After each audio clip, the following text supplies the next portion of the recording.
Go ahead. Okay, well, thank you, gentlemen, ladies and gentlemen. Thanks for letting us come in today. I'm Scott Knoll. I'm president of Summit Architectural Services.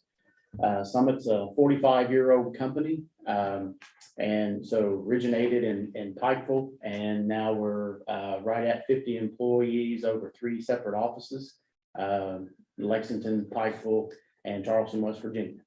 So we offer architectural services, civil engineering, surveying, and some environmental. So we will be prime, presenting as being prime on the project for you all. And we're, like I said, excited to be here. Appreciate the opportunity. And I'll let Backus introduce himself as part of our team. Sure, we're the balance of the engineering group, and I'm Backus Oliver with Markham Engineering and our sister company VFW, or Bacon Farmer Workman Engineering. So Markham Engineering, I'm principal and the operations manager of our mechanical electrical design, and then VFW offers structural engineering, which Scott will want, and I'll actually be managing that structural engineer. So I'm basically here to represent all engineering. We're located in 8 offices in 4 states, but in Kentucky, we're in Lexington and Paducah. And we generally work over the entire state. I saw one of these pictures up here was my project in Pike County. And so Pikeville, Paducah is true for us. And it goes the same with the team that we proposed, Summit and Markham. We have projects that are in, Pikeville to Muhlenberg County together. So we go all over the state. One thing about Summit is that we are a diverse firm. We just don't specialize in education or municipal courthouses or anything like that. We do everything. And it kind of helps us. We open up the portfolio a little bit, and it kind of helps us to bring in other aspects of different types of projects into your specific project, because we've worked on so many different ones. Like there may be some characteristics in a school board maintenance office that they may have thought of that maybe other road departments haven't. So, and that's kind of what we did with Boyd County. The other thing that we also do is we actually pride ourselves, and I know a lot of firms say this, but we actually pride ourselves in funding. A lot of our clients are Eastern Kentucky.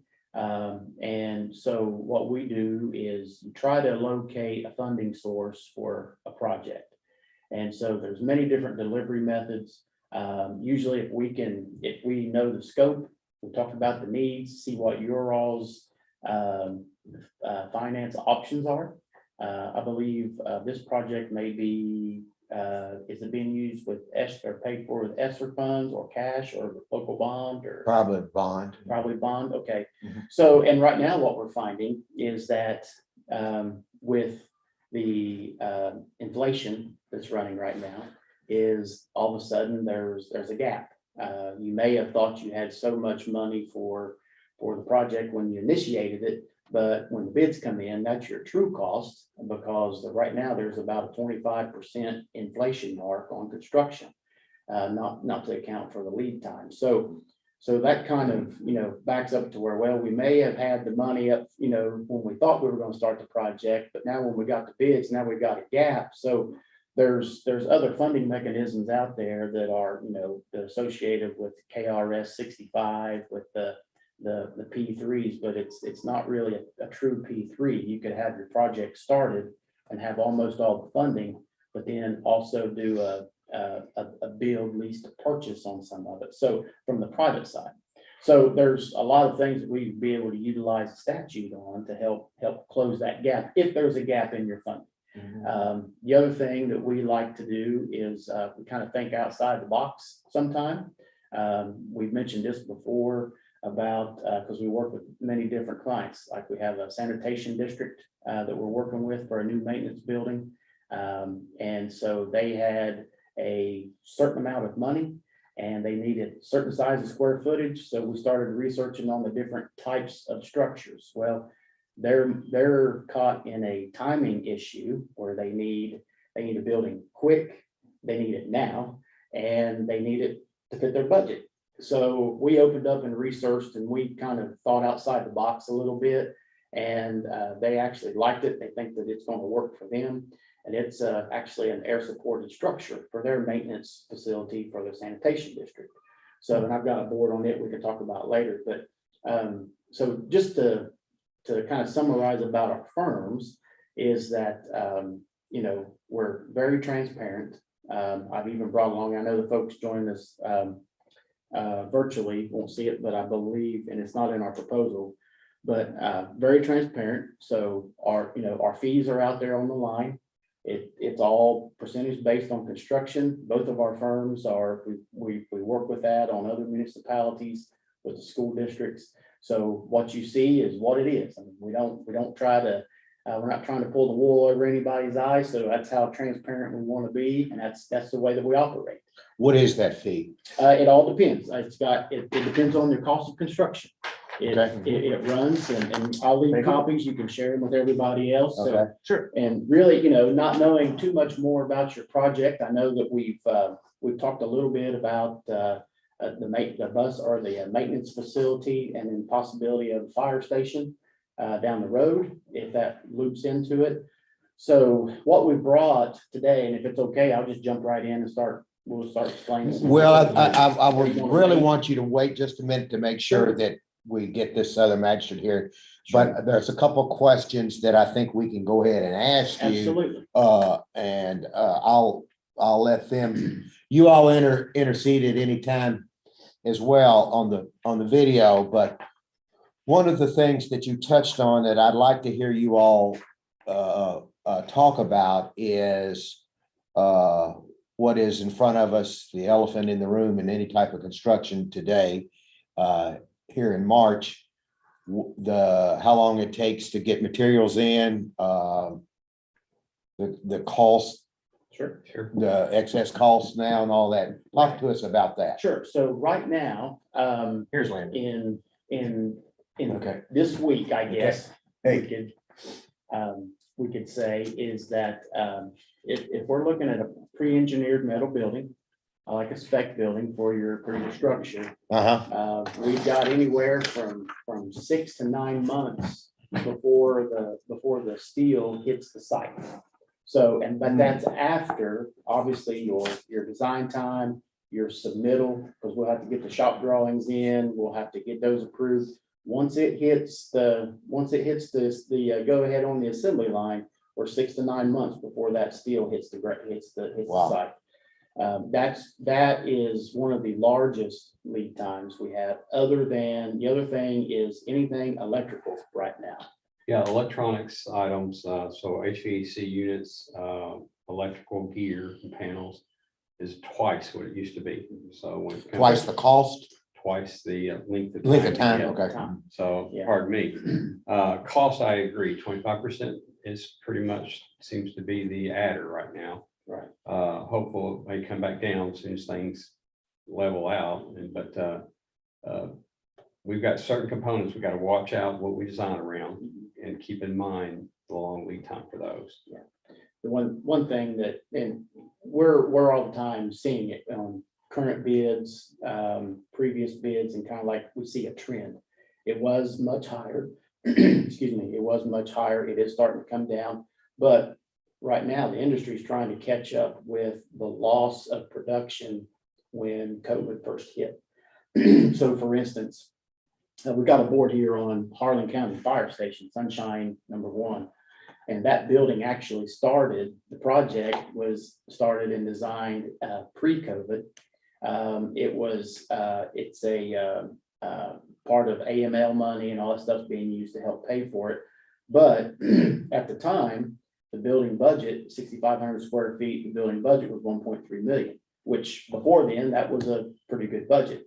When we bid the project 3 weeks ago, it actually came in at $317 a square foot, and it's nothing fancy. I mean, it's a pre-engineered metal building. It has, there's no brick, it has very minimal. It's got a small conference room, an office for the chief, because it is a volunteer fire station, and it has 4 bays. One is a 1 stack, And the other three are pull-through double stack bays. Again, we compress it as tight as we could so that we could get as much cost out of it as we can. But at the end of the day, it had, where it had federal money tied to it. Of course, federal prevailing wages were part of the project, but that adds some cost in as well. But that at the end of the day, that project was $317 a square foot, which was, grossly over their initial budget. So, but they're at the point now to where they need the facility. They're moving forward with it. They've had to put in a little extra money. They went back and sought after some DLG funds to help close that gap. And they were awarded that recently. Judge Mosley, I don't know if you know I know Dan Dan. Mosley. I do.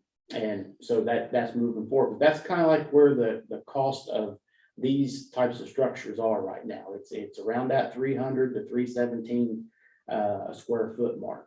And that's kind of stripping it down, trying to condense it as much as we can, trying to utilize like your local IT installers. If you got a different company that comes in, we'll design it, do all the infrastructure. But if you all can save cost on having your own folks come in and run the wire and stuff, then we'll work with whatever it's going to help take to cut that cost down. The other thing that we do, and I'm sure you all are aware of it, is we follow the Kentucky Revenue Cabinet.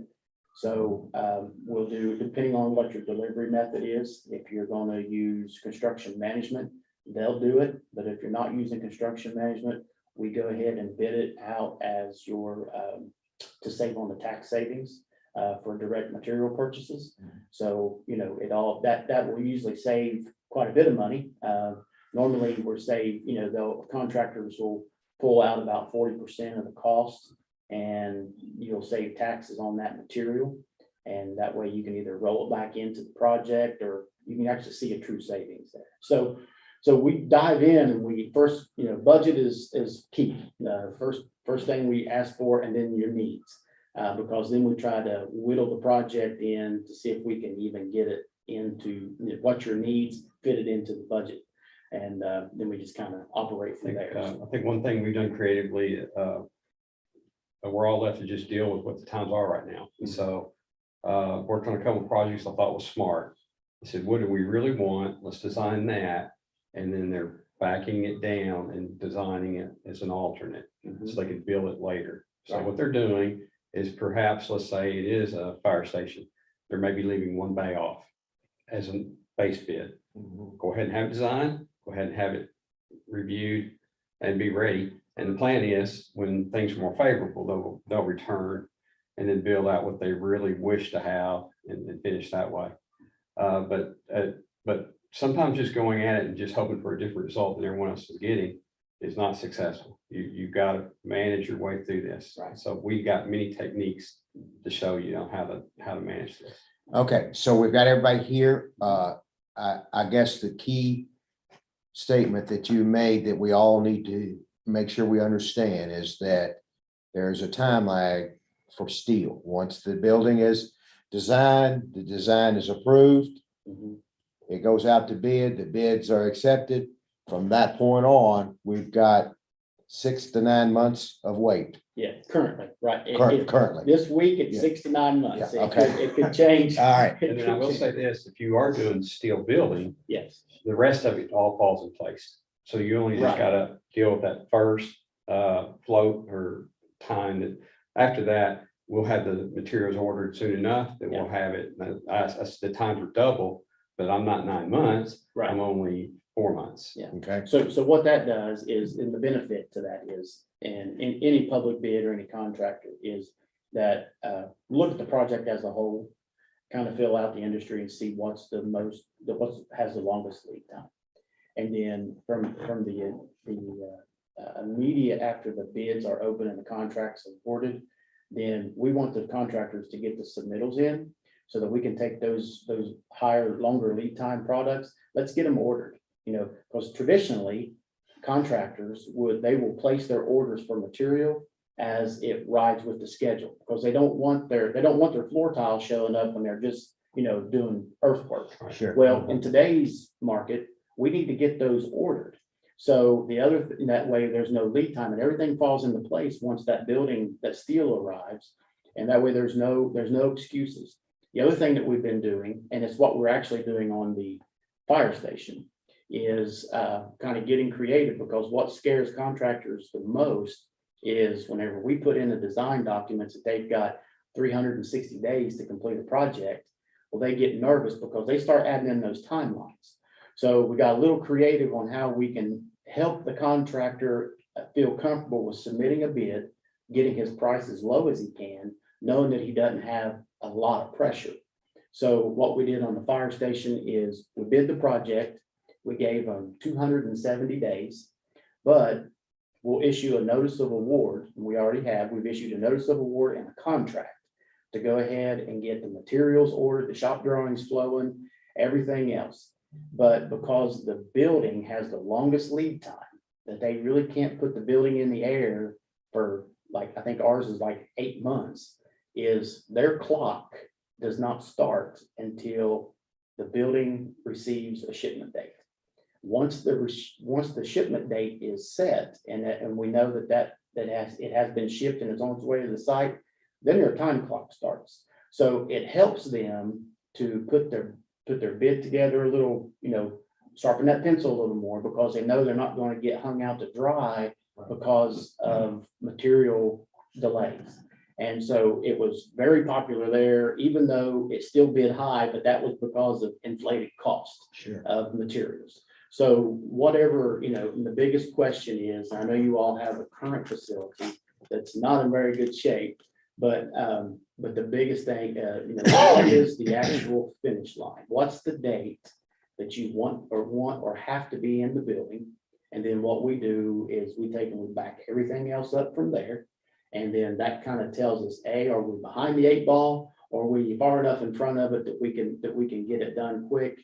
But that's really the 3 big things is what's your scope, your budget, and your timeline. If you don't mind, Scott and Backus, now that everybody's here, I want to introduce everybody. Sure. And then we're going to get into the meat of it. Okay. Sure, All right. absolutely. All right. Go ahead, Lambert. I'm Lambert Moore, 6th District Magistrate. And Sorry, he- I was late. Yeah. You're good. Okay. John Mitchell, if y'all don't mind, as we go around, introduce yourself if you would. I'm John Mitchell. I'm the road supervisor.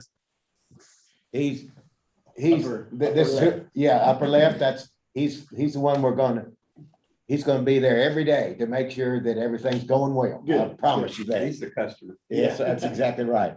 Right below John Mitchell, Stephen Hawkinsmith. If Stephen you would. Hawkinsmith, Assistant Road Supervisor. There you go. There's the next one. Scotty. Good morning, guys. Thank you for being with us. I'm Scotty Tracy. I'm the 4th District Magistrate. Okay. And then Ann. Good morning. I'm Ann Northcutt, the Community Development and Grants Administrator. And she'll be looking out for possible grants and things that as we go through this process. Okay. Sure, Okay. absolutely. We would need the help from you guys. Absolutely, and on and I'm glad that you have a grant writer on board, because that helps us. We could actually sit down, because, a lot of times when you go after grants, like for instance, if you're talking about I'm just going hypothetical, if you're talking about a $3 million project and you're going after a $500,000 grant, that's a federal grant. The federal grant is going to have the most strings attached to it. So it's going to force you into prevailing wages and everything else. So when you look at the $3 million project, going after the $500,000 project, then we'll take and we'll figure out just how much that $500,000 is costing you. And then whenever you're actually going to net out, I would guess and say about $100,000 over a $3 million project. So sometimes it's just not worth chasing that particular grant whenever there's other funding mechanisms out there that we can work with and try to figure out the best way to fund the project. Okay. Okay. With that being said, Andrew, you missing one person? Andrew, you just met him. He's in the background. Andrew's in the background. He's IT Yeah. in the background. He's the master controller. He's the controller. That's right. Okay. So we now turn the floor back to you. And we do have what, we've got, since we didn't get started on time, we go to about 10:15 and a little after 10 and make sure you give us time for questions. Absolutely. Okay, but Absolutely. we will have to end this at 10:30. Sure. And again, we don't like to feel like that we're talking to you, speaking down to you or anything. So anytime, just make it as interactive as we can. I'm sure there'll be questions when we look at the boards, and I apologize that hopefully you all can see the boards enough to ask some questions, but we've shared a little bit about our companies. I've shared a little bit about how well we work together. We can obviously, we have a ton of references in the back of our proposal sheet that we would, actually love for you to call on. And most recently would be Boyd County. Eric Cheney is I think he's the youngest judge in the state now. He's new. He's new. Yes, he is new. But we're working with him in Boyd County, and he's a go-getter, but he's also saw a value in everything that our team brings to the table.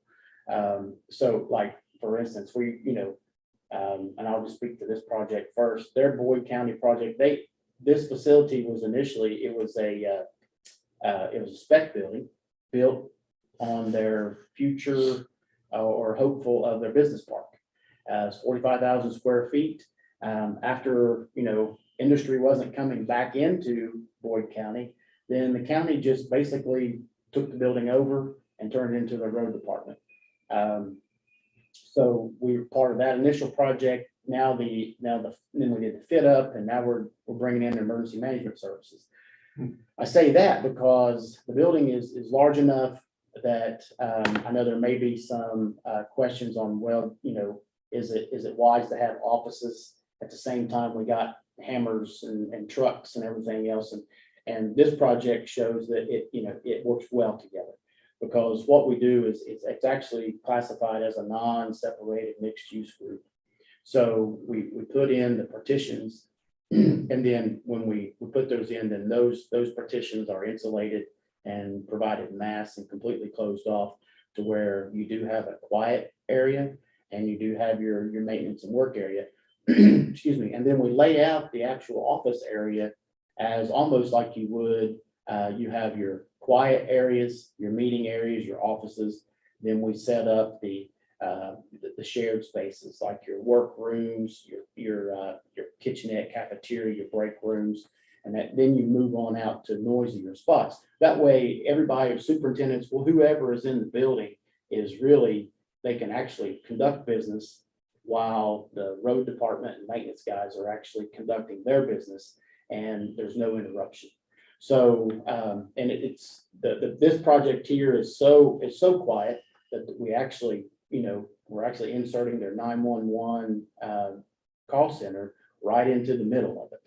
So that's the current phase that we're working on with them. So it works really well together. The other thing with this facility is, as you can see, there's plenty of spaces. They actually have places in there for them to park the sensitive materials that are used seasonal. They can actually have storage space there inside the building. It's all heated, high bay lights, so you can see everything.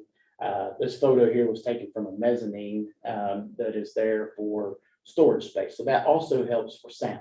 The mezzanine is built above the office area, and it's concrete deck. So that's a mass, and that helps with sound. It's sprayed underneath for spray attached insulation. And so it's a real dense area. But it's also rated, what they do is they pull the chains down, and you got forklifts that they're storing, truck hubs, wheel hubs, disc brakes, brake shoes, whatever. They can actually store them up top and go get them with forklift. They keep a fork truck up on top, and they have a really good system there. So the other item is, I know you brought up, Robert, about the different color of the floor. So we actually laid that facility out to where how they're going to be utilizing and working in the facility. And then we used epoxy. Nowadays, in a newer, if it's brand new concrete, this was existing concrete that when we fit it up for them. In a newer facility, we can take advantages of pigments in the concrete. If if you don't think you're ever gonna change it. If you think it's gonna change, then obviously we would recommend like some type of epoxy paint or road striping. Because it'll hold up much better.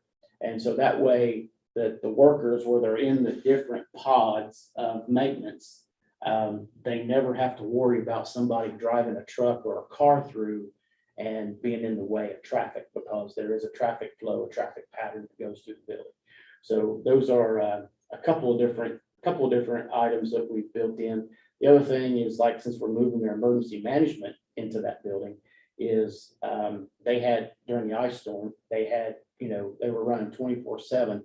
So they had an emergency generator that was backing up the building, and they do have a generator that's sized to run the entire operation. And it's a fairly large generator. And we just bid that as part of phase 3. It allows them to provide everything that they need in an emergency situation within Boyd County. Did you go for a grant to get that? We did go for grants on the generator. Mhm. And then where they were in the zone where they were hardest hit with the ice and then flooding thereafter, they were able to get some FEMA money that come along with it. And so what we did, they even worked with us on the FEMA worked with us, and then the grant writer worked with us on, because they knew that we had an ongoing project. So they just applied for the generator, and the installation as one price. That way we did not have to update the wages in the rest of the project. That was its own separate project. It had nothing to do with the rest of it. So that was a complete separate, bid, a whole separate purchase order number system. And so we were able to go ahead and get it utilized, and then have that come in at any different time. So, we'll sit down with the, whoever is operating the funding of the project, and actually try to separate it to see what works well together. Timing is another one. If it's something that we need, that's going to take a while for the grant, or if we know we're going to get the grant, well, we can apply for it, but we need to time the project right. That way the court doesn't succumb to higher wage rates just because of one small component. When you got this generator, did you use propane or diesel fuel, or did you have natural gas piped in? We actually have natural gas. There's natural gas in the business park, so we Okay. utilize natural gas. I'll give you an example. Our project there for Judge Bob Rogers in Callaway County. That fire station was built to be without generator, but it was designed to have a generator added to it. So they went out, got a grant for generator, and added it post-construction. And that kept the funding out of our building of the building. So that generator was natural gas because it wasn't needed for the life safety. We use battery lights for normal. If your life safety, you got to make sure you store your energy source on site. So if you're going to be natural gas, you have to have a propane tank or fuel. So we can talk about all 3 options. But that's a way we creatively staggered that project, and now they have a full load generator there. They just acquired later, installed with a different electrician. Interesting. What, and you guys, please speak up if, when you have questions, but one thing that is different about this than what you're explaining about Boyd County, and that the building itself is going to be very similar in the needs, at least. But what is unique about where we are is where we are, in that we are going to continually operate out of the same facilities that need to be torn down, Right. that need to be replaced, and out of the same yard that, as we build or construct, we're still going to be using that same yard, the same property. Right. So we got to figure out how to keep one thing, but tear something else down, then build something else back, and then tear something else down. So Yeah, that's- you see that there's a would be a- uniqueness here. Yes, there is. And we would look at that as obviously a phased project to where, and that's the beauty with working with pre-engineered metal building, is that you can actually build it in sections, and you can, move along as you tear down. If there's enough property on the site to different location, then we can obviously look at that. But the whole key would be, and we would have to schedule that phasing and work out a phasing plan based on the seasons. Because, we can't go in there and rip roar, tear everything up and on a season that you need it the most, in the interior space the most. Mhm. So that'll be part of the scheduling process that we go through, but we have phased projects, additions, renovations, all the So time. the picture, all those small in the bottom right-hand corner, that was for Madison County Emergency Operations Center. And we took an operating fire station and built onto it and turned it into an EOC. And we kept that fire station pretty much apparatuses there for most of the construction project.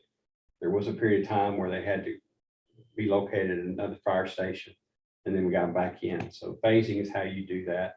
We're used to working on sites with emergency operations, which is the most critical. That is an essential facility. So it can be done, planning, Okay, what it takes. okay. What do you, when we're looking at, let's just take Boyd County, because it is a road department. It is, fire stations are similar, but road departments are Right. precise. Yes. Okay, so as you build lifts, and let's say you have 4 bays, what do you see about the lifts that is unique or something on that line Sure. that do you have different lifts for different tonnages of vehicles? Or are they all the lifts the same? Talk to us about It depends that. on your rolling stock. 4-post is very popular now. We don't go sub slab much anymore. We do for the U.S. Army Corps of Engineers. They still like to have trenches. But 4-post definitely for trucks. 2-post if you were to have a substantial fleet of small trucks and cars. And the reason we just don't go in slab anymore is there's a liability of being sub slab. So, and then because those lifts can be significant costs, we generally will strategize which bays will be used for what. We always want to make sure we got more than one bay for 2 purposes. So if we're going to have 4-post lifts, try to get you 2 bays in there of that, maybe some lighter duty ones that have the options to do smaller. But what we want to know is what is the size of your fleet? And what does it look like? What are the gross vehicle weights we're talking about? Height of the building is very big because when you're talking about big equipment, Yeah. a 4-post rack, everything's got to go up. And so sometimes we end up at staggered roof heights. Sometimes we just put an entire building with 1 roof height. And if we do that, we're going to certainly encourage a concrete deck mezzanine for the storage of all the big pieces and all the big parts, fenders, wheel hubs, tires, if you're not using a tire service. So that's another key part. Robert and John, Stephen have talked about making sure that there's plenty storage, which there is none now. I'm a truck driver's son. Gosh, I get it. Storage is under thought for these facilities, and you need more storage in these facilities than you do for most things we build. And so we really try to get mezzanines inputted in the project because that's easily captured extra square foot. When you're talking about square foot per dollar and you say, well, let's just build it on the floor, your cost immediately is going to go up. Right. But if you figure out a way to defray those costs and use that 2-tier height, if you will, that's when you're getting really smart. I know we're going to have a tall space because of lifts. So why not go ahead and take advantage of that large volume over our office area? And then like Scott said, and then insulate that with a concrete floor so you can have pallet jacks up there and actually move pallets around. That's a critical. It's got to be a good floor system. You can put in wood construction and you just can't store anything up there except fiberglass fenders. So Are your mechanicals located in the mezzanine also? it varies. I will only look at mechanicals after the building takes form. And then after it's taken form, I'm going to do life cycle costs and suggest to you usually 2 options the way you do mechanicals. One of our projects up here is geothermal in the office area. We may talk about that because when you're talking about municipalities and long life government projects, geothermal makes sense there. I'm guessing we're not going to air condition shops, although we're having that being asked for more and more because of mechanic retention. But your shop area otherwise would be infrared tube heat. But we're going to also talk about what are you doing with your waste oil, and should we use waste oil burners? Because that actually has a overall cost associated with it. When you look at charges to dispose of it versus burn it, it actually can become favorable, even though they're cantankerous to keep operational, but we know which are the better brands, and we can talk about that. They're using one of those now. Yes, You are. They are down there. most everyone needs them We are too. to not have the EPA, a significant cost sending that For stuff off. disposal. But if you do it, I still recommend you have a backup heating system. And so if natural gas is available, infrared tube heaters is just the most efficient way to do that right now in big bays. And then we can avoid air conditioning by using these high volume, low speed fans. By critically placing some of those in there, the workers can feel 5 to 8 degrees cooler than they are. It's a trick. They don't know it, but they feel more comfortable. And so we can do that. And we can do a lot of air movement for indoor air quality and avoid getting into the costly expense of having air conditioning in bays. Like, okay. Yeah, I want John, there's a question there. Squire Tracy? Judge, I know at the last meeting, I think either you or Squire Moore referenced the measuring the height to see how tall the building was. Did we ever get that done? And if so, what was that measurement? Well, we know right now, John, that, We're gonna measure the dump truck. That's what I'm saying. Yeah, Lift the bed up. That's what I mean. I mean, was that ever done? And if so, what was the height of it? That would give us some sort of idea on the height of the building there. Well, I think the architects would look at that. It's not, at this point, we don't really, We do a lot of KYTC road garages. Yeah. Generally, the E height on those is around 24, 26. I get all that, but I'm just saying at the last meeting, I think Squire Moore referenced that we should take the truck with the longest bed and measure it, and that would give us some sort of idea of the height of the building. I'm just asking, has that been done so we can get some sort of idea on the height? I don't know if John and them's done that. I'm just asking. No, it has not been done yet, no. Okay, all right, thanks. okay. John, you have any questions? You have anything you want, John, you or Stephen, from the technical side of inside the building?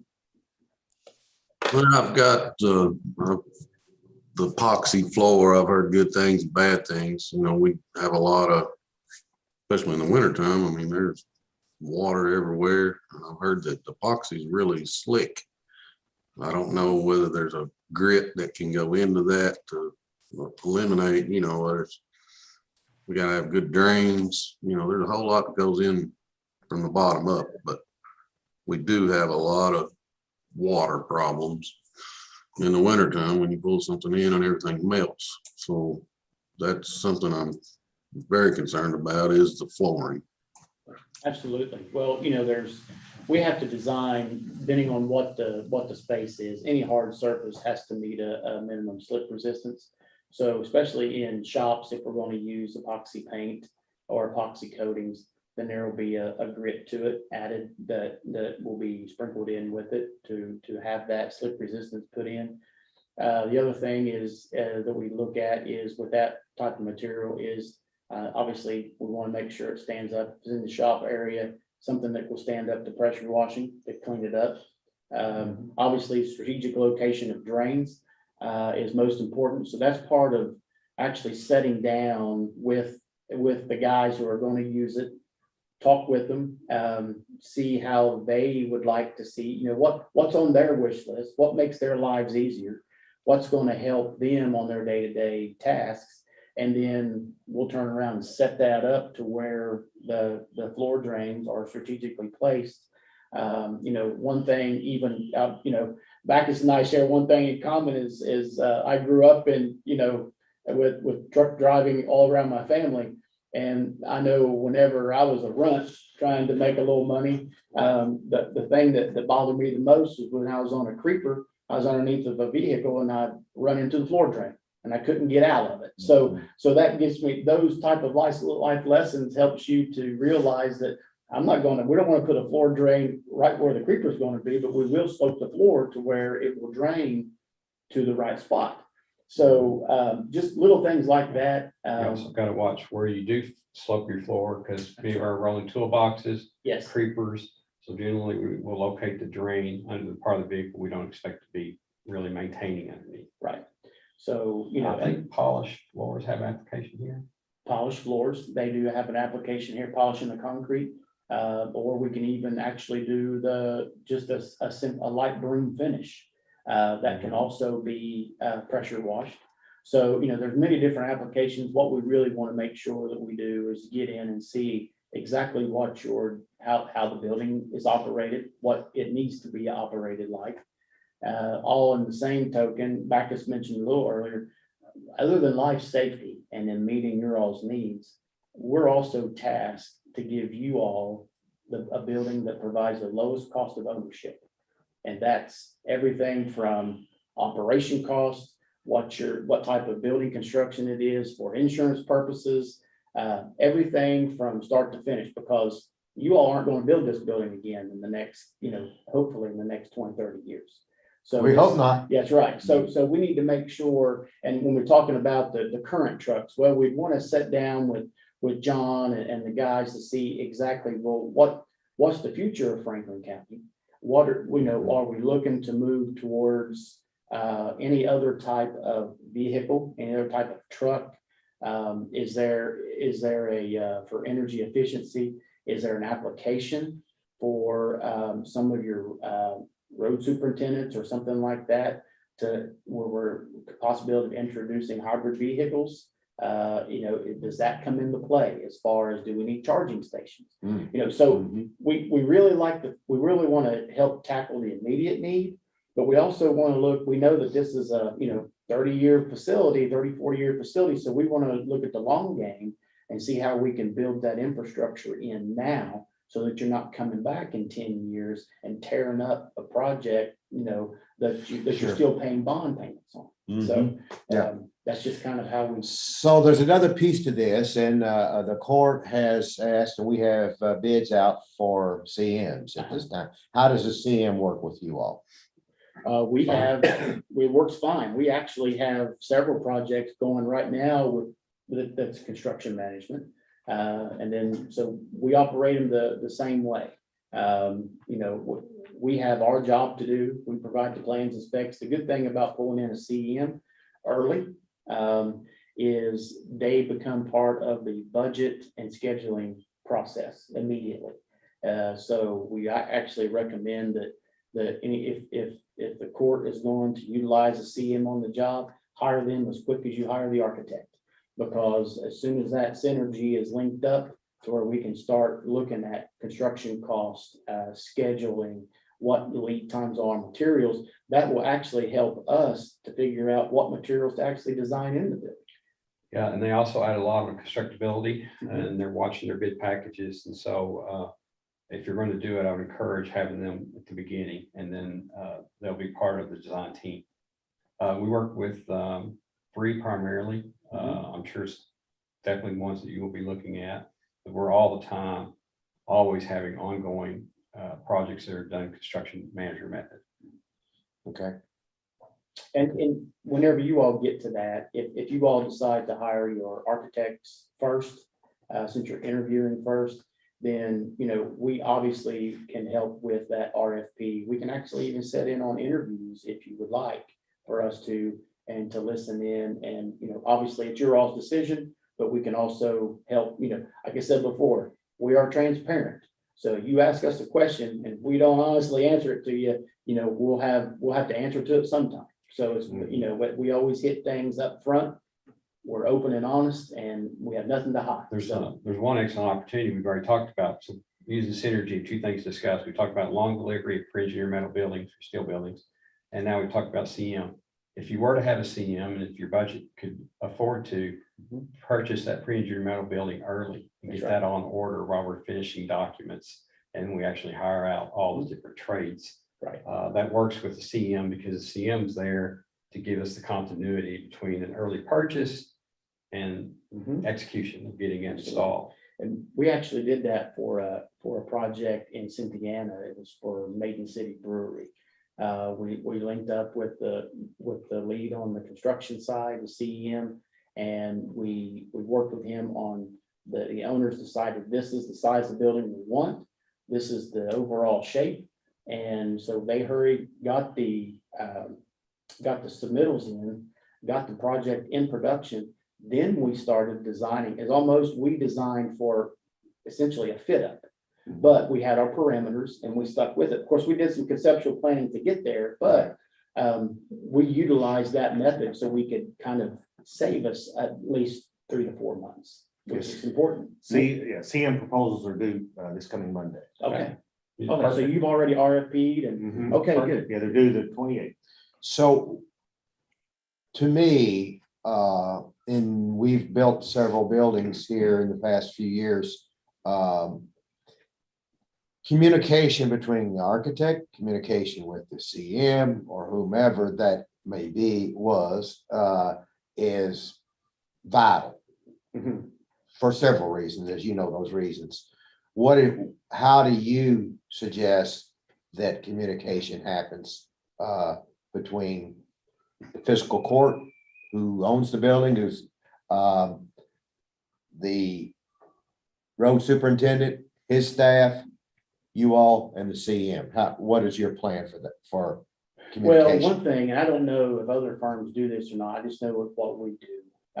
Anytime there's a CM project, Summit, our project manager, usually if a construction manager is involved, the architects and engineers show up at the site once a month.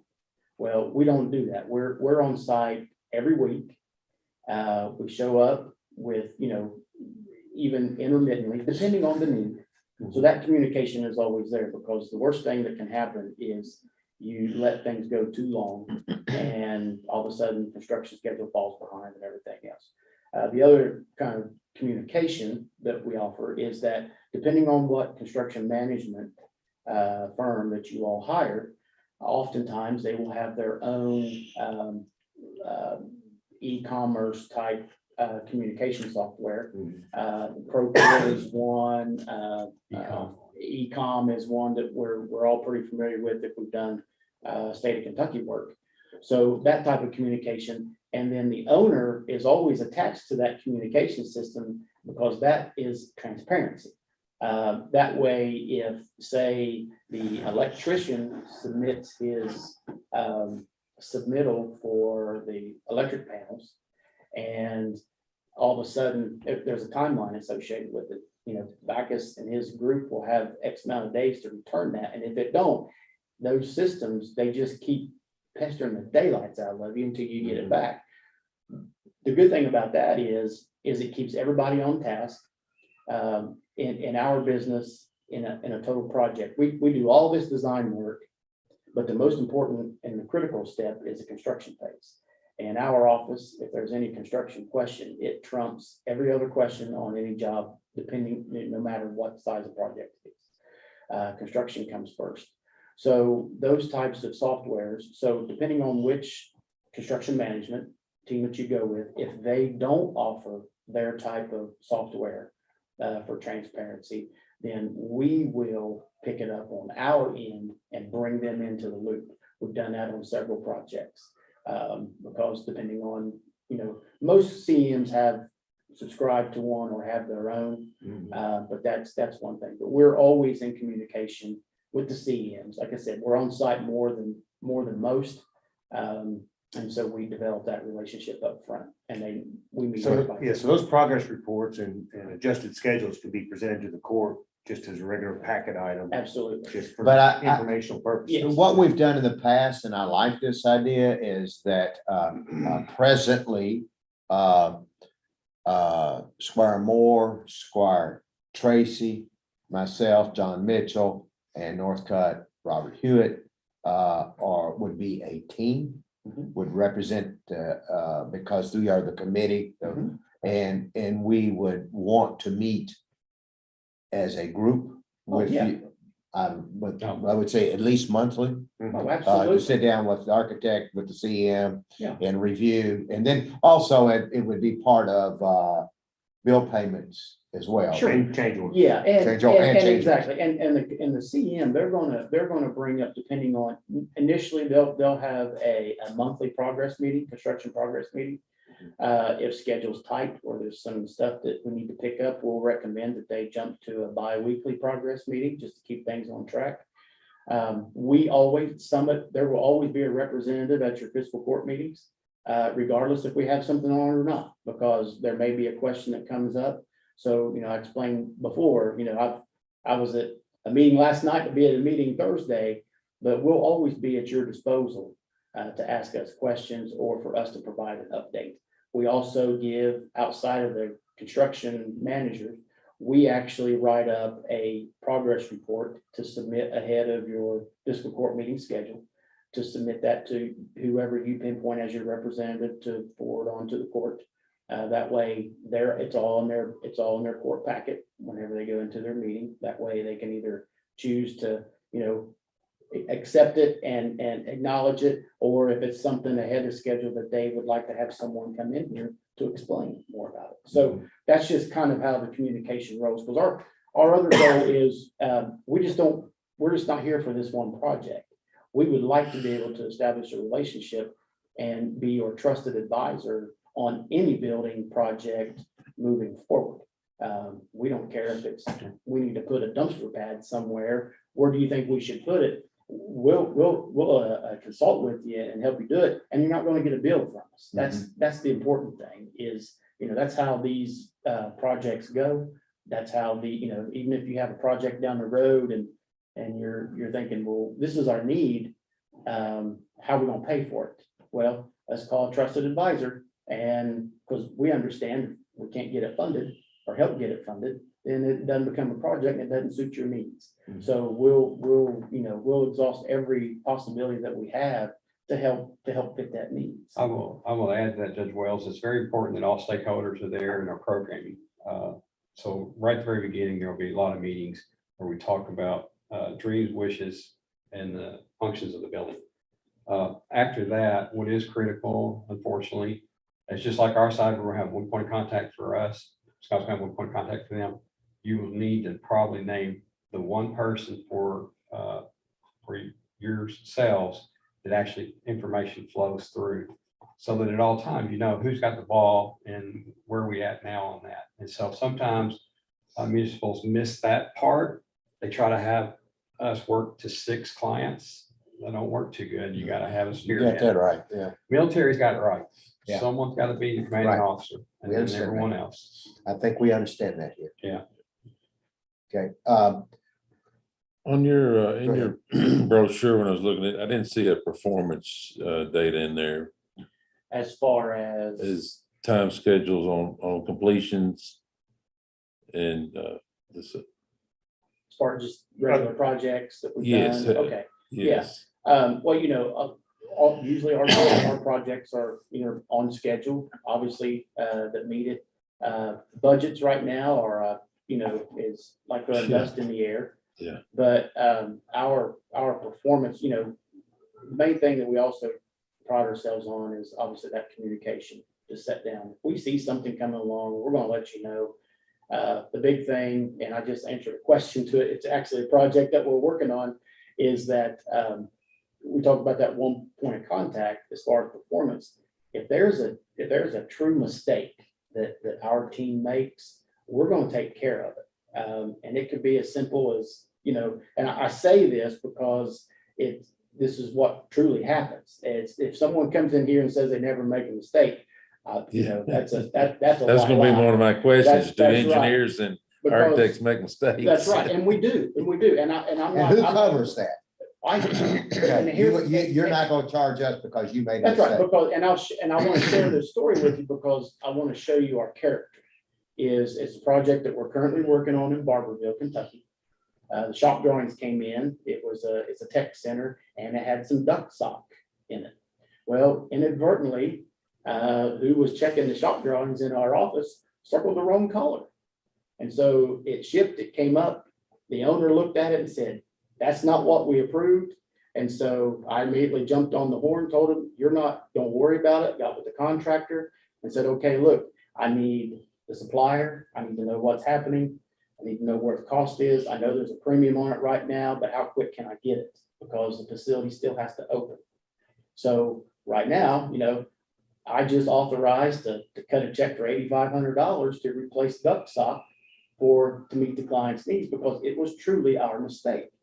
And that's a change order. And I know change orders can be looked at as bad words, but if it's a legitimate change order on our fault, we're going to step up to the plate and take care of it. If it's a change order that's either added value, you all have asked for it. Well, those are different change orders, but you're not going to see that from us. Yeah. And and our team understands that, unfortunately, this project, this one instance, that just became this month's life lesson. That was our lesson of the month to the firm, is that I know we're all, we're busy. We don't want to get the stuff in and out, but take 10 seconds, really think about it before you send it out, because, we just don't want that to happen again. And quite often times, once you make one mistake, you're never going to make that same one again, especially if it costs you. Right. So that's just part. Now, if anybody wants if you all like blue duck sock and you want it in your project, I can give you a great deal on it. Scott, Squire Tracy's got a question. Yes, sir. You may have touched on this and I just didn't hear it, but can you explain your billing process? Is it stepped out like in a percentage schedule, or how do you all go about that? Absolutely. So way You need to get this out. way it's set We up. have Andrew scan it. Yeah, we're gonna send this to you now. They're billing. Okay, thank you. Yeah, so while they're doing that, I'll explain to you. So our fees are based off of percentage of construction. It's similar to the chart that the Department of Education uses. And so what we do is the percentage changes as the price of construction changes. So the lower the construction cost, the higher the percentage. The higher the construction cost, the lower the percentage. So that kind of sets, that way you all know at all times, and I brought some copies and they're going to scan it to you. You all know at all times what that part of the soft cost is going to be. And the CMs operate on a similar schedule as well. So you'll know that coming in, what that fee is going to be. And then when it comes time for the project itself, how we invoice, the project is broken up into phases. You got your schematic phase, your design development, construction documents, bidding, and construction administration. So that's all broken up in percentage of phases, which is on the back of this. And it's, schematics 15%, design development is 20%, construction documents are 40% of the total contract amount. Bidding is 5%, and in construction is 25%.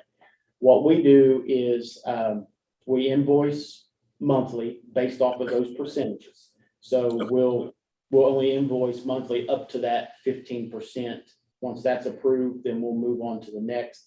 That way it helps everything get into the system, and we keep a constant flow. That way I can pay Backus, because our projects are set up on pay when paid. So I pay him when I get paid. So that way we're not financing, because initially we will finance a great deal of project, because you won't give us any money up front. So we will take care of that first month to the 2 months before you even see an invoice from us. So that's just how we start doing. So we finance that first part, and then we start a process. So.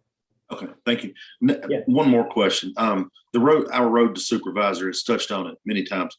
Do any of the vehicle maintenance facilities that's referenced in your catalog here, do any of them have wash bays? And if so, which ones? Absolutely. Well, Boyd County has a wash bay. The fire station in Harlan is going to have a wash bay. Of course, it's under construction right now. And those wash bays are actually, we have tied in for hot water. We've tied into the hot water loop. The pressure washer has, booster burners on them to give them hot water.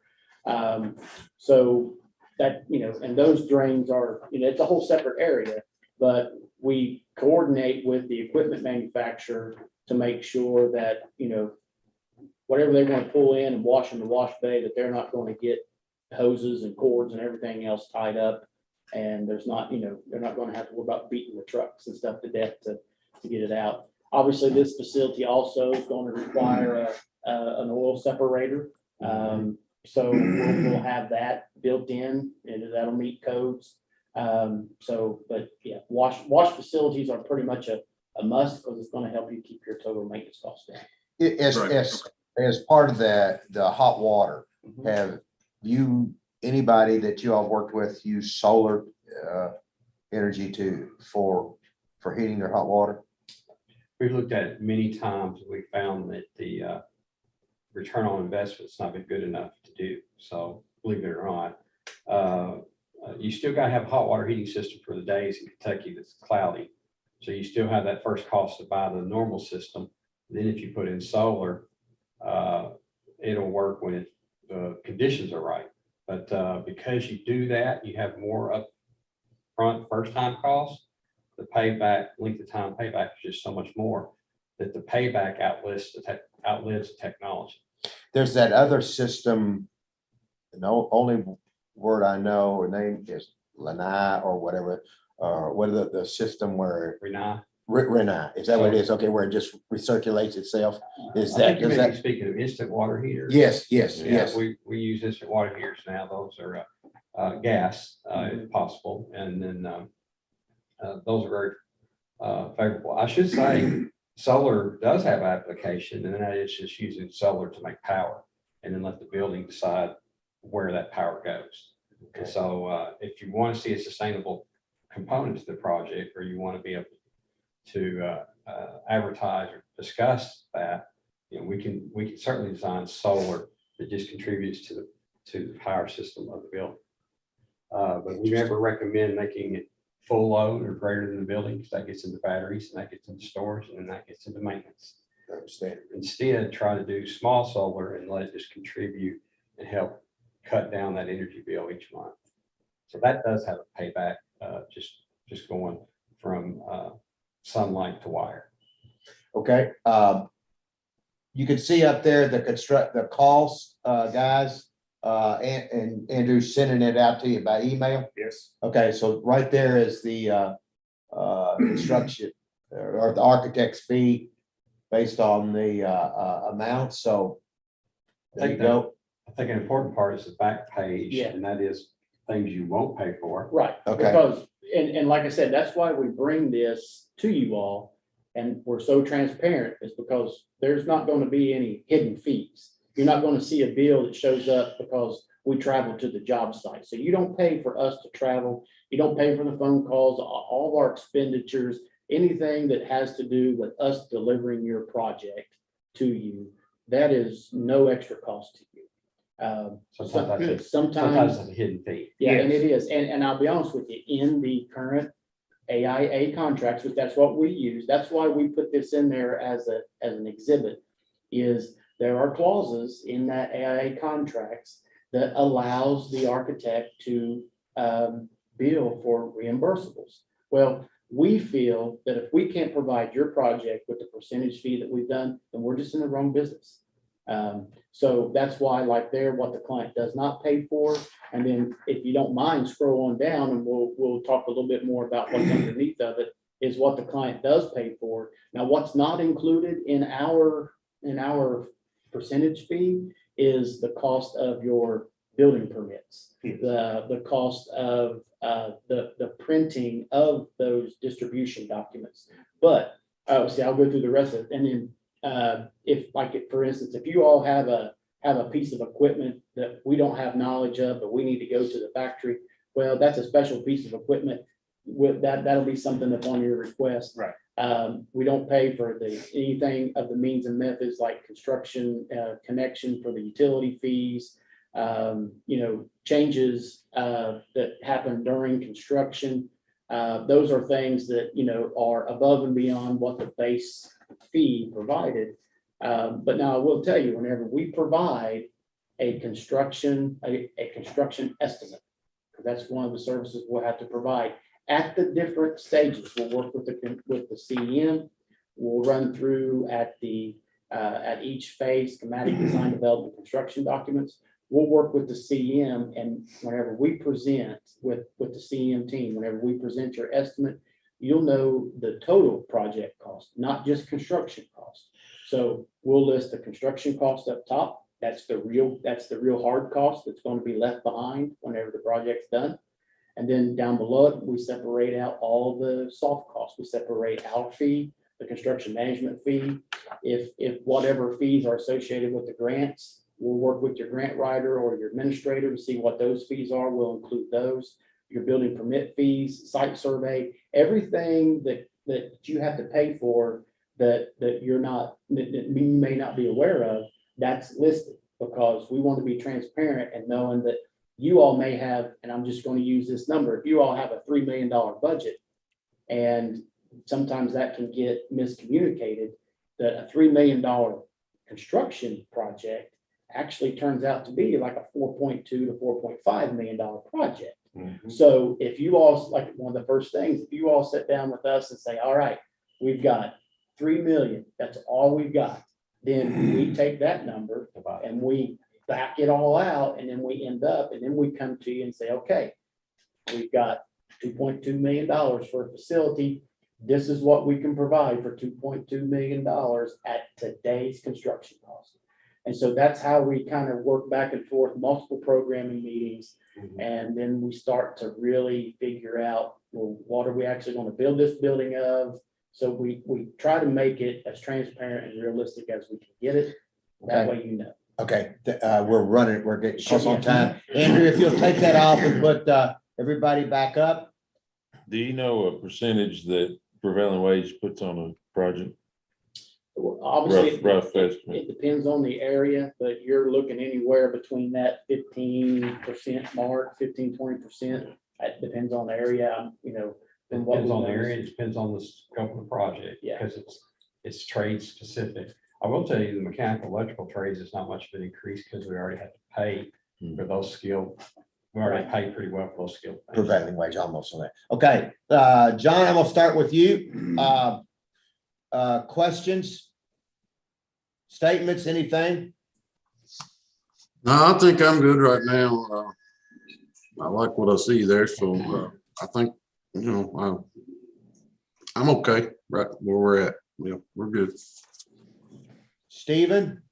I'm good, Judge. And Scotty? I'd just like to thank the firm. Thank you all. Great presentation and very thorough. Thank you. Okay, Ann? Thank you very much for the presentation. This has been one of the best ones I've heard, and I've heard a lot. So I appreciate all your thoroughness and your approach. Thank you. Okay, Robert? Sure. You know, this, any project like this is all about relationships. That's right. It's very important, and communication is one of the top elements of a relationship.